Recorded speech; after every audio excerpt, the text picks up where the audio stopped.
Well, good morning. This is Peter Frank, and I'm here to lead our next session of Church Online Communications Comprehensive. I'm going to make sure that everything is working okay from a sound standpoint. I think we're in good shape, so thank you very much for joining us today. This is our 7th session out of 14, so we're about halfway through after today. It's hard to believe how quickly it's gone, but I've had a lot of fun presenting this. I hope you've had a lot of fun and have learned a lot as we've gone through this. So just doing some final checks as we go through, making sure I've got everybody here. Looks like we've got a number of people already joining us.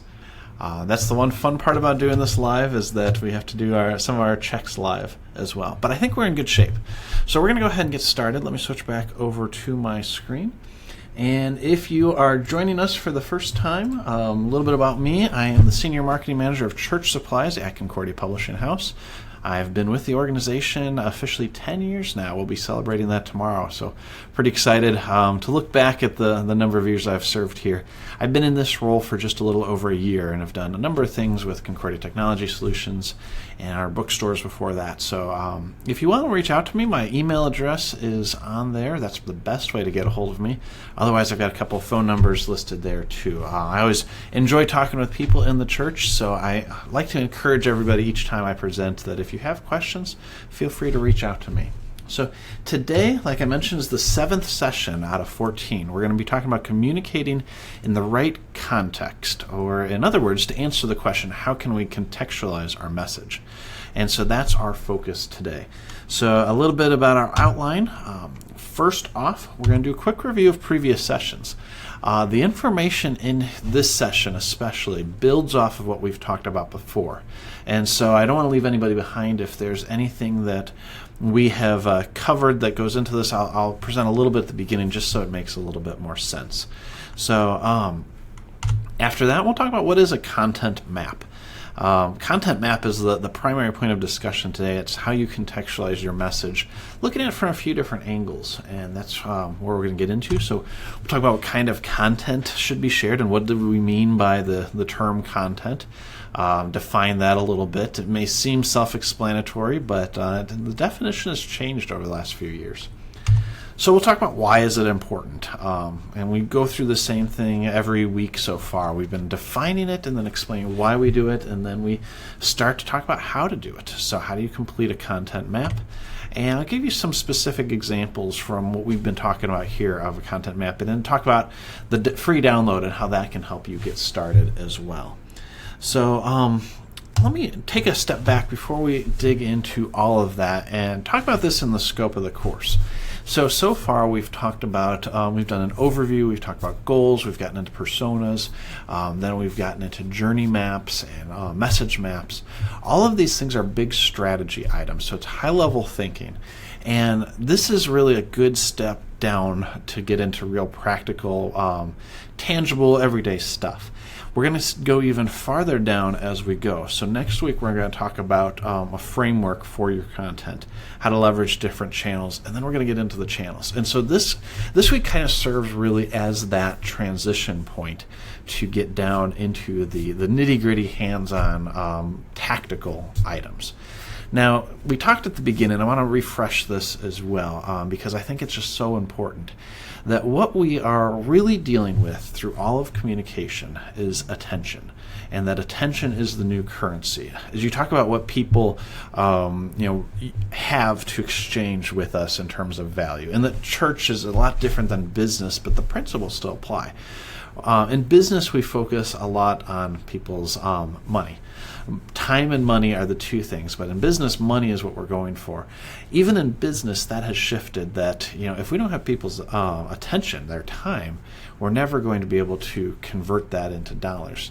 Now, in the church, it's very similar, although we're not focused on dollars. Certainly, that's a means by which we can conduct ministry. We need to get those offerings.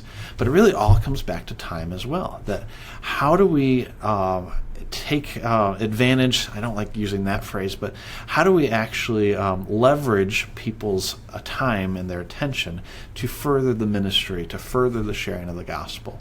And so we certainly we need their money to support our efforts, but we need their time, both from sharing the gospel with people they know, from leading ministries and other things like that, but even receiving the messages that we have, hearing the gospel proclaimed in the church.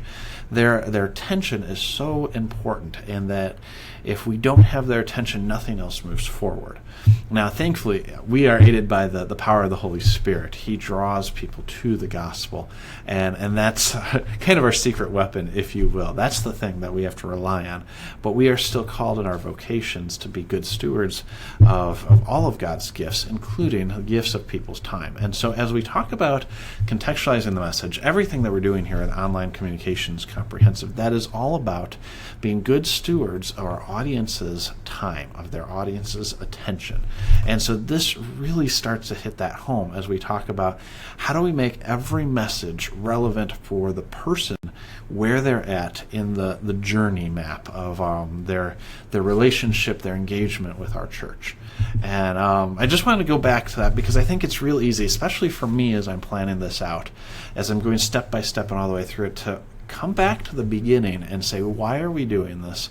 Why is it important to go to this level of detail and strategy?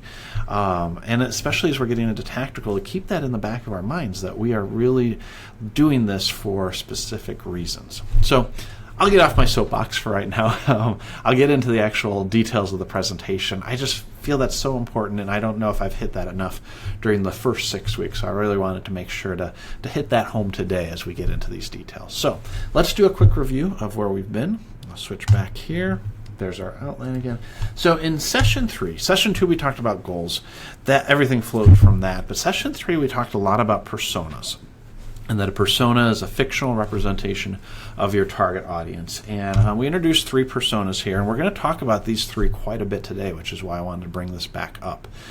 So we have Millennial Melody, our single 25-year-old, actively involved in youth group, really just trying to gain a connection back to the church now as an adult. Then we have 40-ish Fred, obviously an adult in his 40s, but his schedule revolves around his family, his kids, but then also his work. And so it's a struggle for him to get involved any side or anything out of worship because he's so busy with his personal schedule. And then we also have older adult Alice. She's in her 70s. She's starting to admit that she needs assistance with her health, with her mobility, with her being able to get to events. All of that really changes what she can do.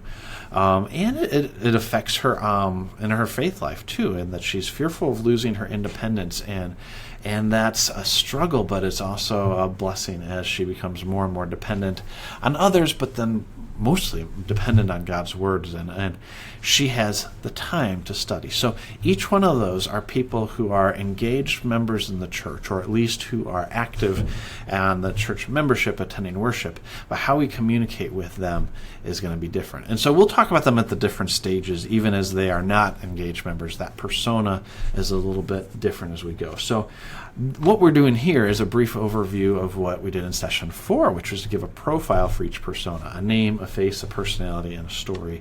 And in session 4, we talked about how to actually build it, what kind of things to include in a persona. That's one of our free downloads for that week that's still available if you want to get started at that, if you haven't touched that yet. But it just lists the kind of things that you talk about with your persona and how you decide what questions to answer, what to include. So that was our session 4. From there, we moved into session 5 and talked about the journey map, which is tracking our audience's actions from the first point of contact through the completion of the desired church goals. That's a real stuffy way of talking just about, the beginning to the end of their journey in the church. But we gave a very hands-on example here. This is our journey map, and we'll really be going after this again, or going alongside this again today, in that you have these different actions in the bottom that the individuals complete. The people in your audience are taking these actions. And then in between those that person is in a stage. So prospect, visitor, potential member, pre-member, new member, engaged member. All of those are different stages. And so this is going to be really important. You'll see that in just a few minutes. Last week, we talked about message maps, how they're a visual representation of your primary messages developed for the sake of aligning and prioritizing your communication. Again, a little bit of a stuffy definition to talk about communication. Communication's fun, it's exciting, it's creative. That's what a message map should be. It should be a way to structure this creative communication, these great stories, so that they point back from individual stories to your primary goals, which all lead back to your mission. And so if you missed last week, I highly encourage you to take a look and review that. While this won't factor in as much as a structural thing as the other two will, and you'll see that in a moment, this should be the overriding messages that we are applying as we get into content mapping. Okay, so that is the quick review of last week. I do encourage you, if you have questions as we go through, to put it into the chat. I have struggled with our chat in previous live sessions just because of the way the setup is. It's always good to test that and make sure that I am seeing those. So if you guys have comments, if you want to say, yeah, I agree at that point, or maybe you want to disagree with it, I'd love to hear from you as you go, especially because so much of what we're talking about today is dependent on the previous sessions. If you have questions about what I'm saying, please go ahead and put that in the chat so that I can then answer that and clarify a little bit for you as we go. I don't want to leave anybody behind, but this is just those other sessions were such a prerequisite for today. I'm fearful of that happening. So, all right, whoops, I just realized I didn't close all of my communication things, so let me go ahead and do that. All right, here we go. We're going to get into content maps. And I didn't have a great icon for this. This is why we've got these little 9 circles here. I'll show you what that means in just a second, but I want to define a content map first. So the content map represents the messages you want to communicate with your audience at each different stage of the journey map. And so it's taking these last 3 concepts that we talked about and combining them. So let me give you a quick example of what that looks like, and then we'll go back into it in greater detail. So we're going to go back to the journey map, and we've changed it around. We've extended a little bit, dropped the stage names down to the bottom. So this is the journey map that serves as the basis for your content map. But what we're doing here is we're now applying the personas. And so there you see we've got all of our 3 personas that we're talking about. And you may have more than 3. But it's aligning these 2 things together, these ideas of a persona versus the journey map and how they go through. So the content map comes in at each different stage for each different person. And so we fill this up with all of these different messages. Now these messages should be consistent with your message map, but it's telling you exactly when to have these messages and with whom you're going to communicate them. So this is the basis of the content map. That's what we're going to talk about today. We're going to go through this in much greater detail. I will say, over the past 6 weeks, my goal has always been to be between 30 and 45 minutes, and I have missed that every single time. That's still my goal for today. I've made sure that there's fewer slides than before, so we'll see if we get into that. But if I do go a little bit quicker today, it's just because I'm trying to keep that promise of going 30 to 45 minutes, which I have broken that promise every other week. So please stop me if I'm going too quickly and you've got any questions. All right, so that's the content map. That's what we're looking at today. Well, what is content? When we say content, that definition has really changed over the last few years. We're going to define it as the message that is being delivered regardless of the vehicle. Now, depending on what your background is and where you've worked, in the church, I don't usually hear the word content. It's become very common in marketing. Content marketing is this different way of marketing to audiences and potential customers by just providing relevant resources. It's something that we implement a lot here at Concordia Technology Solutions. You've probably downloaded some of our ebooks or read our blog, or in this case, attended this training session. This is a form of content.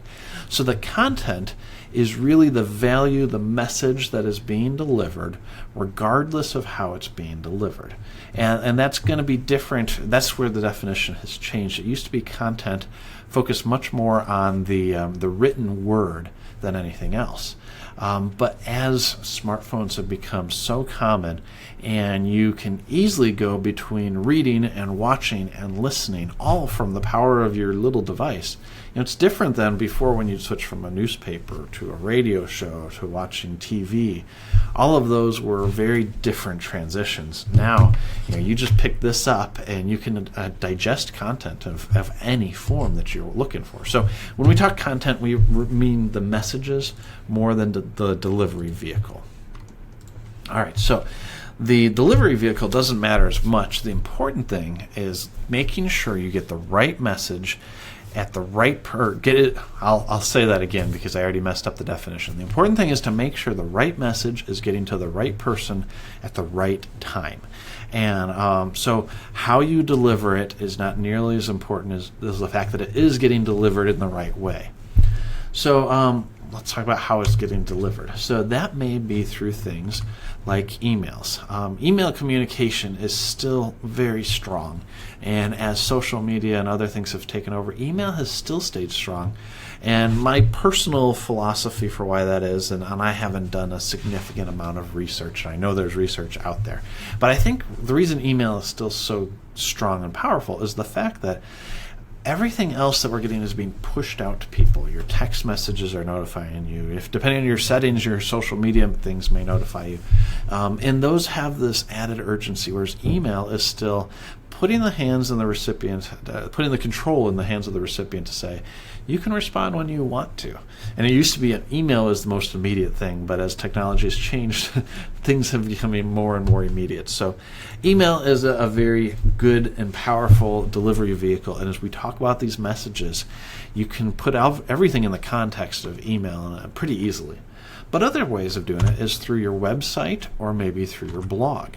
Now, these are also, these are even less immediate than email. These are very much things that the audience has to actively pursue. Now, you can have some things like notifications that come across, and that may just go right through email. You may have text notifications and other things. But your website, your church blog, those are great vehicles for delivering content and directing people to that, because it could be long-term content then. An email has to be sent, and then very quickly after that's sent, it's no longer being read.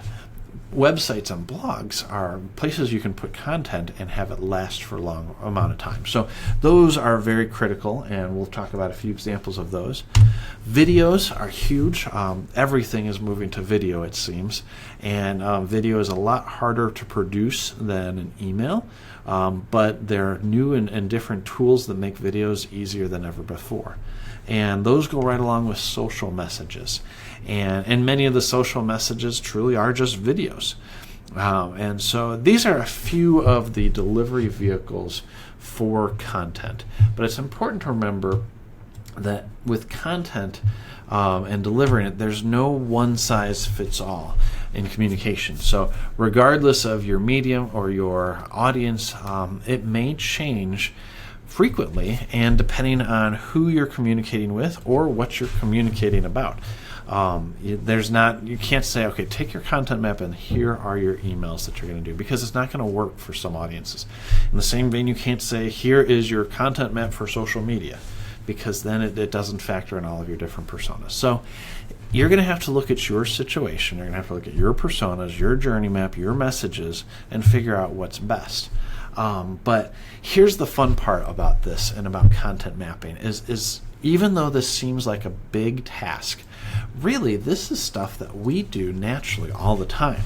It's just taking what we do naturally and putting it into a plan.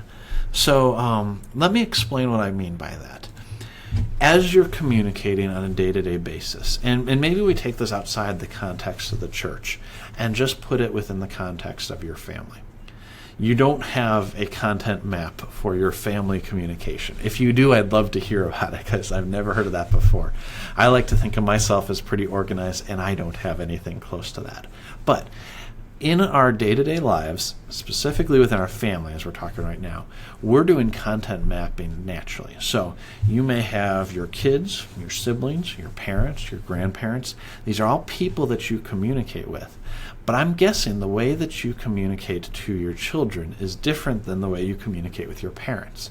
I'm guessing, my kids are pretty young. My way of communication is face-to-face. My daughter is just about to turn 2. My son's just about to turn 5. I haven't started texting them yet because we haven't given them phones. Although if they had phones, I'm sure they could text me back. But that's not the way to communicate with them. I talk with them face-to-face because I'm there physically with them all the time. My parents live in a different state. Generally, it's phone calls. We Skype a lot. Sometimes it's emails. My grandparents are in a different state from my parents, and so I don't communicate with them often, but it's only email or the occasional phone call. And so those delivery vehicles are very different. The messages, of course, are different as I communicate with them. But I don't sit down and think, okay, well, I'm going to send a Facebook message to my entire family for this. It changes based on who I'm communicating with. So it's a natural thing. You don't have to think about it. You just know that when I need to tell Grandma something, I'm going to call her or email her. I'm not even going to try going on Facebook because I know she's not active there. And the same way when I need to tell my son something, I'm going to do that verbally. That's the communication method. So bringing this back into the church, we do this in our day-to-day interactions with the people that we work with, or the people in our church. But when it comes to communication of church events, it's a lot easier to try to get into this one-size-fits-all method. Or maybe it's, do everything for everything, meaning every time we have a new service or an outreach event or a Bible study opportunity, we put it on the website, we put it in the email, we put it in the bulletin, and put it on our Facebook page, and we're done.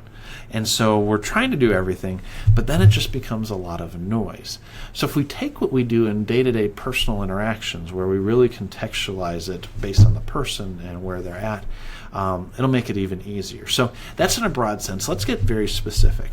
When you are at church, Sunday morning, maybe in the narthex or the atrium, whatever you call it, and you see somebody you've never seen before, and you go and talk with them, you're going to talk to them about a few key things. You're probably not going to talk to them about the next voters meeting, but you may talk to them about the next Bible study that's starting up and invite them to come to the first session. You may talk to them about the fellowship dinner you're going to have next week. Your expectations are that they are going into something that requires very little commitment, that requires very little past knowledge or history. It's just going to come naturally to you. I really don't think anybody's going to take that step of inviting to the voters meeting because it's just not appropriate. At the same time, as you're talking to that long-term member who's been at the church for 50 years, you're probably not going to mention the new member class that's starting up because it's just not relevant. Your personal conversations, you're doing this all the time, but in our mass communication, we forget about it completely. So that's why we go back to content mapping. And now, again, I'm getting on a lot of soapboxes today. I apologize for that. I get very excited about this. This kind of topic is just so much fun for me. So, content mapping becomes important because what we're doing is we're being more specific and relevant with everything we share. We're bringing this digital communication to be more along the lines of what we do in our day-to-day lives and our personal interactions. And so rather than shifting our technology to be, or our communication to be more technological, we're really taking this digital communication and making it be more personal.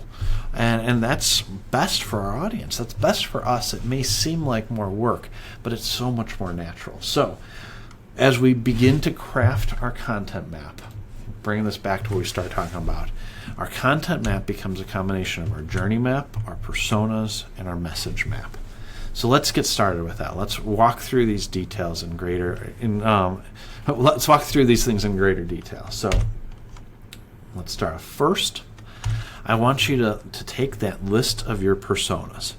And we talked about our personas. We've clarified this. This is something that we would put in the persona profile. I've just pulled a few pieces out of it. in our personas, we know some of the big differences are, their communication preferences. Millennial Melody prefers social. Older adult Alice prefers to read it in the bulletin. Finances is something that'll come into play here. I say no finances for Millennial Melody. That's a little bit of a tongue-in-cheek response. She's just very limited in her finances. Where 40-ish Fred is very stable, he's got a good career. Dollars are not as important to him as time. So take a look at your personas. Make sure you review your persona profile so you have this good understanding of what's different between them. Then go through and list the stages. This is your journey map. So the actions are important. You should have these actions in mind as you work with your journey map more and more. These are going to become more and more natural to you. And I'll show that as we go through. We'll show the actions, but they're less important than the stages. So we got our stages there. The third step is to make a matrix of content. And matrix, not the movie that we're talking about or anything like here. It's more of a grid, and I probably could have used grid as well, or table. Those have some very more specific purposes, but this is going back to that main thing that we looked at before. So you're combining your personas with your journey map, and in between that table kind of view shows all of your potential content. All right, so that's just those few steps to get us to where we already looked at before. So the next step from here is to plan out the content that goes into each one of those bright yellow squares. Well, that will seem very overwhelming at first, I'm sure. I know for me, when we did this for CTS, I realized we had 8 personas we were working with, and we had, I think, 1 or 2 more stages than this. It became a lot. But what I want you to do next is to take a look at your current communication and plug that into your content map. And this may not be a lot. You may end up having it look something like this, where less than half of the squares are filled in. And so you may have a very appropriate message for visitors who are millennials in that Millennial Melody persona, to encourage them to attend Bible study. You may have already done that. You may have something for 40-something Fred to help him go from worshiping regularly to attending Bible study regularly. Look at what you're already doing. And this may become more clear as we actually look at the types of communication that are going to go through those stages. But I want to bring this up now because I know that from an overwhelming perspective, seeing all of those squares is a bit much. And I want to try to tone down any sort of fear that you might have to say, you're already doing a lot of this. Let's just document what you're doing. Now, on the flip side, you may have some things that you're doing that don't fit anywhere on that. We've talked about that several times in different contexts, that there may be things that you're currently doing that don't fit your new communications plan. And that's where you start looking at cutting those and saying, does this really help, or is this just taking my time? Talk about time being so valuable. If it's the action itself may be good, but if it doesn't support everything else you're doing, it may not be worth the time. So hopefully that helps alleviate your fears. But the next step then is to go and find those gaps. So we'll do this kind of inverse and say, all right, here is where we're going to focus our attention. These empty squares is where we spend our time and fill up the content. And that makes it a little bit more manageable. We've knocked 6 things off of this list of 30. 15. I'm doing wrong multiplication here. 3 times 5 is 15. There we go. So, that takes you down to 9 things that you're trying to do, and that's more manageable. So let's look at some examples. So, I'll even put the words up on the screen. Let's look at some examples. So first off, Millennial Melody. Now, again, she is our young 20-something who's single, had a background in the church, is just coming back to it and trying to find that connection. So let's put her on that journey map and say the thing. So she's attended for the first time. The next step that we're going to do is invite her to a discussion-based Bible study with coffee and snacks. We talked about how she doesn't have a lot of income. As a millennial myself, I'm on the older side of millennials, but we've got student loans, and so luxuries of coffee and snacks, we may splurge on that regularly, but if you offer it for free, we're going to be there. And maybe that's not even just a trait of millennials, that anytime you offer coffee and snacks, we'll be there. But it's that kind of idea that says, come because we're not just digging into the Bible, we're also having some fellowship, and that community is one of those things that she's looking for. So that is your message. Now, how you deliver that message may change from time to time. The best way to do that would be that personal connection, and since she prefers social, sending her a Facebook message or doing a direct message on Instagram, something like that. We're not going to go into each of these in greater detail, but I want to show you what this message, this content is. So she's attended Bible study. We want her to get into a new member class. That's the next thing. She's attended worship, she's attended Bible study. If this feels like a good church home for her, we want her to go through the new member process, just to add to that level of commitment. She may say that she wants to, but getting to the classes is often a really difficult step. I've seen that in my own church, where it's just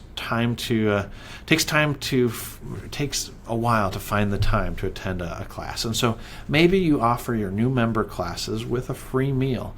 And that's the message that says, we know you're busy, you're working, you don't have a lot of money right now, you're at an entry-level position, you're looking for community. We'll do our new member class with meals, and that's what we're going to emphasize during our communication. So that's the next step. And then you want to help her grow in her faith and explain the details on how attending worship will help grow her faith. Because often with younger people, you hear that they're more interested in fellowship and community than worship. And they're certainly committed to growing their faith. They just don't always see how the worship service factors into that. So that is an option here, that you provide this. And so this may be a blog post or a video from the pastor that explains the importance of worship.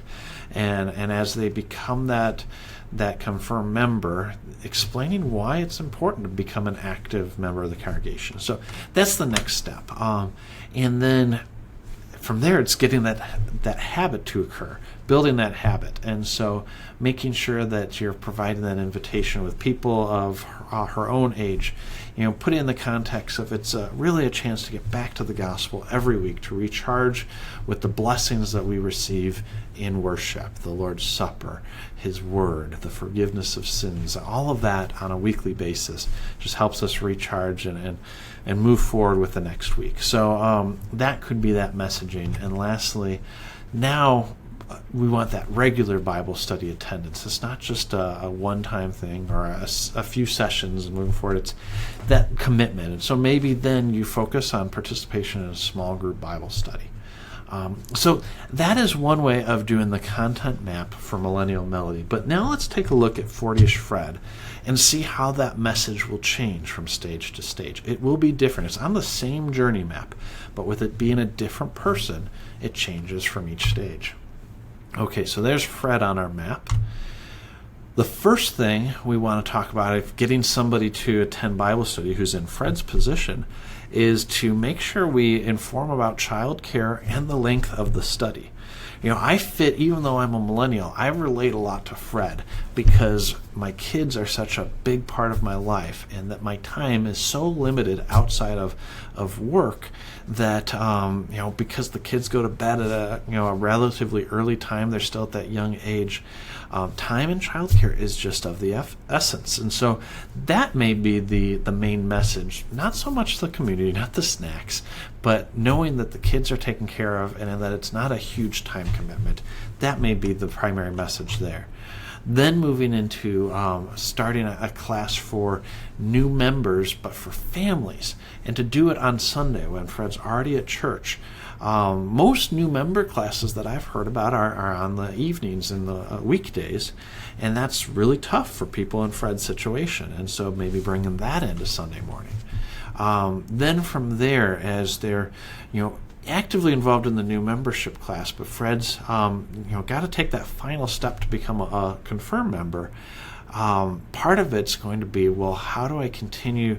Where does this fit in with our family faith life to be a confirmed member? And so share the different methods that Fred can have bringing that faith life home. So then the next step, that goal is to, as a new member, to make sure that habit of attending worship regularly is key. the messaging becomes about raising his family in the church, or his or her. When we talk personas, it's not just based on gender, but it goes back to his family. That's so important that the family attends worship. It's not just the one adult who's there, but that it becomes family. And lastly, invitation to a lecture Bible study with childcare provided. And one of the things about Fred that we talk about in his personas, he really likes to dive deep and get into the meat of Scripture. And that comes back from being a professional, having a good educational background. He's used to studying. But that child care is important because sometimes these lecture-based Bible studies are longer. Kids don't sit through it. It's not a family kind of thing, but that's the kind of thing that Fred's going to come back for. So making sure the messaging about child care being provided gets through. So those are two examples. We're going to wrap up with older adult Alice in just a minute, but notice how different those are. Even though they're that same journey map, we're still trying to get them for from beginning to end. The messages are entirely different because the context of Fred's life versus Melody's life are so different. Let's go into Allison, and that'll really emphasize it one more time. So this third example, same journey map, the message changed so much based on the audience. So older adult Alice, like we mentioned, she's older, she's losing her independence due to health reasons. What does that mean for her, as maybe she has moved into the area because that's where her care facility is, or maybe she's moved closer to her children so they can help care for her. And so she's starting this process as a prospect, and she visits, and the next step is to welcome to fellowship after Bible study. That community, that loss of independence, can be replaced with a community that she's happy to become dependent upon. And so making sure that Bible study and that fellowship go hand in hand. Bible study is still the priority, but they're not distinct things in the church. And then to start a new member class. Maybe for her, going in the evenings is tough. Going on Sundays is tough because she's looking for that fellowship and that engagement in the community. But maybe a weekday morning when she doesn't have much going on is going to be the most exciting thing for her because she's looking for some of that community, but it's based on her schedule. Moving there, becoming an active member, an official part of that church community, it may be something that you're talking about, the care provided for the aging. And so, as a member of our church, as you need additional care, our pastor will come out to your house to provide communion. He'll be there if you have surgery in the hospital. Explaining what the church does to care for those who are aging may be the thing that convinces Alice to just go in and become a confirmed member. And I just realized I have the wrong title up at the top. I apologize for that. So from there, we want Alice to attend worship regularly, but given her current life state, it may not be feasible for her to come to worship. So one of the messages may be, well, here's the transportation assistance that we provide, and that's that next step for her to attend worship regularly. Maybe it's something different than this. It's the fact that we stream our services live online, and we can help her get that set up in her home. So that changes. It's removing an obstacle from her challenges, which are very different than Fred or Melody. And lastly, it's invitations to a discussion-based Bible study. She's not at the stage of her life where she can dig into Scripture as much, but it's about that community, that fellowship, being dependent on other people to help explain it and converse about the Bible study. So I know that we're making some broad generalizations here, and I hope that I'm not doing anything that's stereotypical, but that's kind of what the personas are, is you do this broader generalization so that it applies in very different ways. But again, going back to that point, 3 different people, same message map or same journey map, different messages. So I hope that makes sense. We're going to give you a free resource. I'll switch back over here. The message map, the style of this can really vary depending on what you want to do. So in the free download, which I'll show in just a second here, this is a quick snapshot while I get the PDF set up and ready to present. We do this in a very different view. I wanted to show you those 2 options. here we go. I can switch over now. So this is the free PDF. And we give you this example. Oh, sorry, that was fast. I'll zoom in a little bit more here. We give you this example in a more vertical setting just to show that the style and design is not as important as putting the information together. And so here we don't even have the actions taken. Just in the prospect stage, we find out who they are. And then when they become a visitor, here's where that messaging is.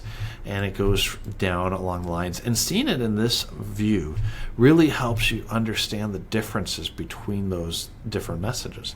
Now, you may have more than 3 personas. This just gives you a starting point. So the second or the third page after the cover page is just this open-ended template. And print this off however many you need. It may be 2 to get your 6 personas. Maybe you only have 4 and you print out 2 just to divide it that way. However it can help, it's a starting point for you to begin planning out your content map. So that's kind of the gist of the presentation today. Let me switch back and I'll give you a few summary points here. So first off, this process of content mapping, it's all about getting the right message to the right person at the right time. And that's easy for us to do in our day-to-day conversations, our daily communication. It's difficult when we do it at an all-church level. Content mapping brings it back to that personal level. So that's that next step. It's simply documenting something we naturally do in conversations. But we're doing it so that we can not only document it, but put it in action and actually go down into what we've talked about before with segmenting our messages based on these things so we're not wasting attention. Now, I know this is overwhelming. I know there's a lot to take in, and it's a lot of work. I've been there before. I understand it. But I want to explain, it's better to start implementing this than to wait until everything is in place. And I've learned the hard way that putting all the efforts into making sure that everything is in place before beginning any of it. But it may be that for a time you have one message on, maybe I hope you can see my mouse on there, one message for Millennial Melody in there, and at least in this stage it's the same message for these 2 personas of Fred and Alice. If that's what you have to do to get started, that's okay. And then when you can split up the messaging more for them, do it. Like I said, the goal is to get the right message at the right time. The goal is not to get everything right from the get-go, because it's going to take you some time to get there. All right, so that is the message today. Thank you for attending. I'm going to go into a few more things. I do see here 2 comments they didn't show. I'm so sorry for that. So question, just a quick note on the Canadians on here. Make sure your communications are following CSAL that was implemented July 1st, 2017. So I'm going to have to look into that. We're here in the U.S., and I know U.S. Americans have this reputation of only thinking about ourselves, and that's more true than not. So I'll take a look at that and see. I'm curious as to where this might be going off of that. But I'll take a look. So thank you for providing that. That's Grace Lutheran Church that suggested it. So thank you very much. And Jackie, I missed the message before. That's the thing with Facebook, is that these comments, unless when you're doing Facebook Live on your phone, they all show up there. When I'm doing it from a desktop, it's a little hard to see it. So Jackie let me know that she's listening, that everything's working good. So thank you for that message too. So let me share a few things that we've got for you today. If you haven't been to our blog, you can go and read the blog post. It's a summary of what I presented today, and that'll be up there for a long time. If you want to share this with somebody but they don't have the time for the 45-minute video, send them to the blog post. And on that blog post from there is where you can download the content map for your communications. And that's what I was just showing a few minutes ago. If you haven't joined our Facebook group, I encourage you to do that as well. You can sign up there, and I provide some additional content as we go. It's a good way to connect with other people. I myself have been more silent than I wanted, so I want to try to change that. It's just been so hectic around here lately. I haven't been able to dedicate enough time. So I'm going to continue to try to do better with that. Hope you can join us next week. We're going to talk about making the most of each communication channel. And this is where I get into a content framework. It's different than mapping. It's kind of setting some ground rules for how we use our different channels. And that'll lead us into our channel definitions. So from there, we've got 7 more weeks. I've listed that all out for you, making the most of each communication channel, building a great website for church communications, establishing a communication hub for your church. Then we get into social media in the church, how to use that to the fullest, understanding search engine optimization, which is a key thing. Finally, at the end, we're going to talk about how do you save time by creating some templated campaigns. And lastly, how do you roll this out in your church, with your church staff, with your volunteers? One last thing before we go that I want to share with you. Let me get it pulled up on the screen correctly. Going back to our blog, yesterday, I believe that was yesterday or 2 days ago, I'm losing track of my days, we posted about how to automate your church's social media. And we shared an email. You may have gotten that from me a little while before this started. Seth Hins, who's one of our blog authors, we worked with him on a number of different things. Just a fantastic guy who's just always on the cutting edge of technology, social media. He wrote an ebook and he interviewed some people who are regularly using different automation tools. And so if you see this blog post as an excerpt from it, you can go to this and go and download this free ebook. There we go. There's a lot of great stuff in there. And if you're considering what tools to use, this may be a great starting point to help you review those different ones. So that's completely free. That's available on our blog. I encourage you to go and take a look at that. But let's see. Oh, and Andrew shared some of the Canadian anti-spam laws. Okay, good. I'd heard of it called CAN-SPAM before, and so I know a lot of that, but I'll take a look and see if there's anything that I can adjust in the presentation for next time with Canadian. So thank you again, Grace Lutheran, for sharing that. But if you have any other questions, please go ahead and post them in the Facebook group. I'll be happy to respond. Let me get my communication methods back up there. Here we go. So there's how you can reach me, peter.frank@cph.org, also through my LinkedIn up there and my phone number. So thank you again for attending. With that, I'll sign off and ask everybody to have a great day. Bye.